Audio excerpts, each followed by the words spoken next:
I'll be honest, I wasn't sure whether it was worth making this video. I have so many mixed feelings about this film, and I've had to spend some time thinking about how I actually feel about it, which isn't something I usually do. Out of all the Phase 4 films on the MCU slate, Thor: Love and Thunder was the one I was most excited about. Aside from Avengers: Infinity War and Endgame, I consider Thor: Ragnarok to be my favourite film in the MCU. It took probably the least interesting Avenger, not called Hawkeye, and completely flipped him on his head.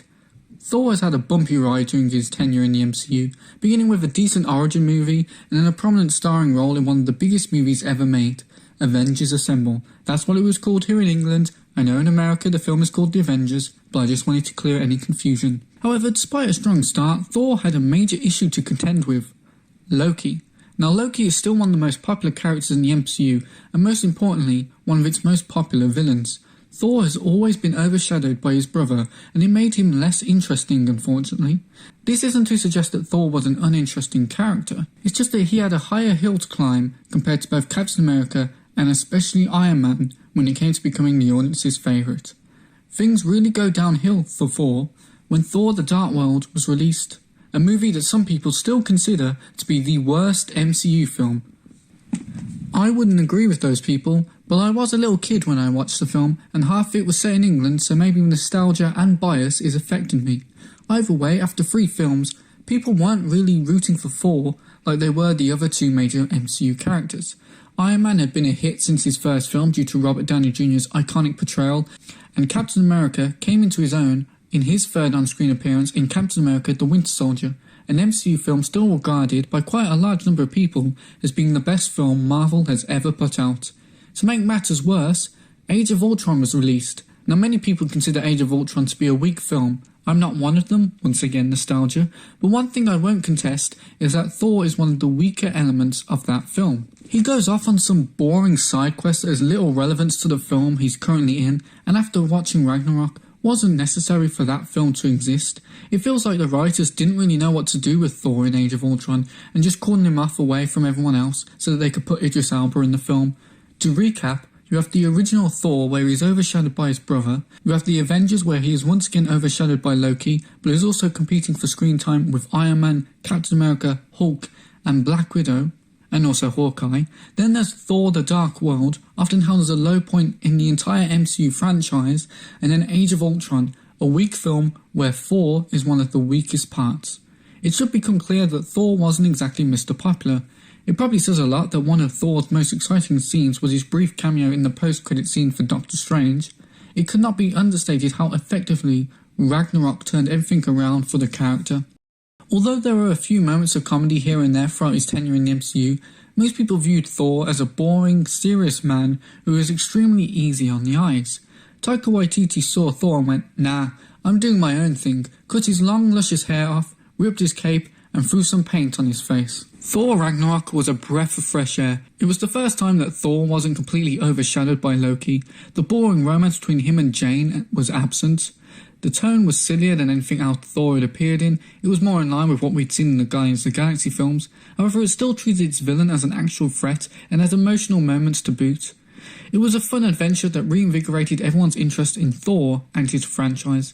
This then carried over into Avengers: Infinity War, where most people, including myself, would consider the best version of Thor. Funny, but serious when the story required it. And despite some criticism of how he was presented in Endgame, he was still a highlight of that film and had some great moments. With quite the turnaround, expectations and hype were high for Thor: Love and Thunder. Yes, this is where my thoughts on the film that the video is about begin. Thor: Love and Thunder is a disappointing film made by people who are clearly talented, but I believe misunderstood what people liked about Ragnarok and the character of Thor. Also, the film has been out long enough by this point that I'm probably going to go into specifics about why this film doesn't work, so this is your spoiler warning. So the primary issue with this film is its comedy. For starters, there is just way too much of it. The MCU often gets criticised for its comedy and emotional moments getting undercut by a joke that doesn't always land.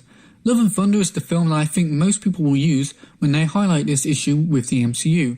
Not only does this film undercut serious moments with a joke, it undercuts its jokes with even more jokes. It treats Thor like he is a bumbling buffoon who has learned nothing over his MCU journey, One can only assume that when Frigga took him into battle with her as a baby, then he probably got hit in the head a few times and is only now feeling the effects.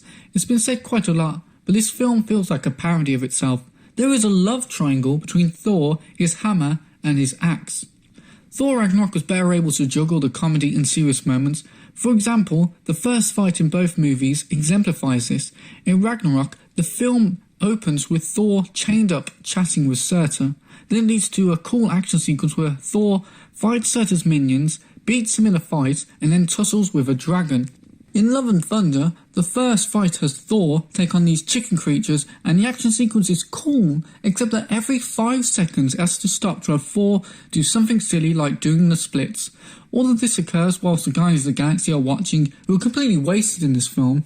I know that this is a Thor film, but what was the point of having Thor join the team if he was just going to leave it anyway right at the start of the next film?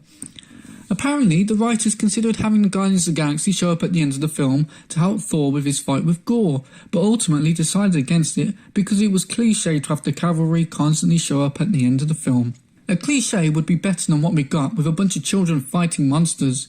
Also, the Guardians of the Galaxy not showing up raises even more questions because they went looking for Gorr too. What were they doing the whole time?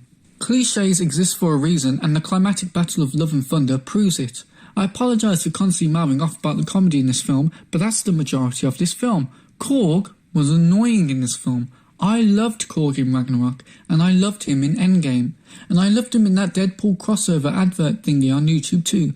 But just like how clichés exist for a reason, there is also a reason why the saying less is more exists, and Korg proves it. He is all over this film. Now admittedly, some of the Korg stuff lands really well, and are some of the jokes that I found actually funny. The problem is that Korg is not suited to being a major character. Korg should not be Thor's Falcon or his War Machine. That is not what the character should be. If Ragnarok flipped my opinion of Thor, then Love and Thunder flipped my opinion of Korg. Now one of the elements of Love and Thunder that people were excited about was Christian Bale as Gorr. Unfortunately, he delivers. In fact, all the actors do a good job in my opinion. No one brought the film down, not even the kid actors. Chris Hemsworth has played Thor so many times now that he has the role down lock and key, and despite the film's tonal issues, Chris Hemsworth is great in both the comedic and serious moments in the film. Natalie Portman was able to make you actually care about Jane Foster even though her character was always held up as one of the worst in the MCU, and both her and Hemsworth were able to make you buy their relationship. Tessa Thompson knows what she's doing as Valkyrie, although I can't lie, she felt like a third wheel on the Thor adventure that didn't really need to be there. But head and shoulders above the rest is Christian Bale, who is sadly underutilised by this film. Gorr could have been an amazing character, someone MCU fans held up as one of the best characters in the franchise. Unfortunately, despite a terrifying and unhinged performance, Gorr is not given enough time to really connect with the audience, and one can only imagine what Taika Waititi and Christian Bale could have done with the character had there been more scenes with him, deleted or otherwise. At the very least, there should have been a scene of him killing a few gods or something. He is the God Butcher, and he only kills one god on screen. That's just false advertising. Love and Thunder suffers from a similar issue to Multiverse of Madness, in which both are too short. I've heard a rumour that someone said Love and Thunder had to be under 2 hours, but I have no idea if that is true. But if it is, then that person should be fired. People are used to longer films these days, and both Avengers Infinity War and Endgame showed that longer films can be successful, so I think it was a fatal error to have Love and Thunder be so short. We needed more scenes with Gorr, and more scenes between Thor and Jane to better flesh out their relationship, and to perhaps show how Jane's cancer was affecting her, since she spends most of the film walking around as if she doesn't have a care in the world. Next up on my list of disappointment is the characters in this film. The characters are just not as good as the ones in Ragnarok.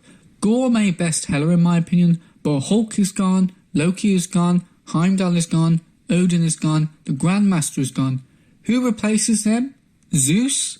Now I actually liked Russell Crowe as Zeus, but his short cameo appearance does not fill the void created by those characters' absence. Neither does Korg constantly speaking. Are there any other issues I have with this film?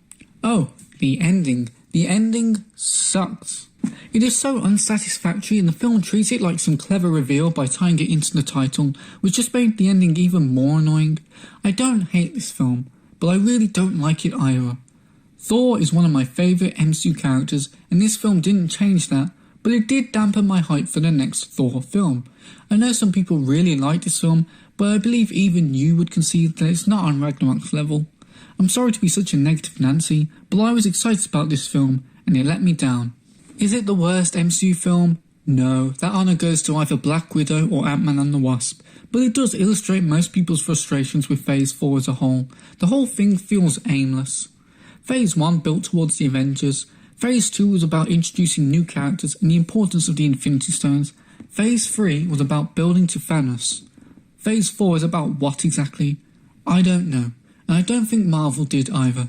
This film didn't take itself seriously, so neither did I, and I am very dissatisfied with the final product.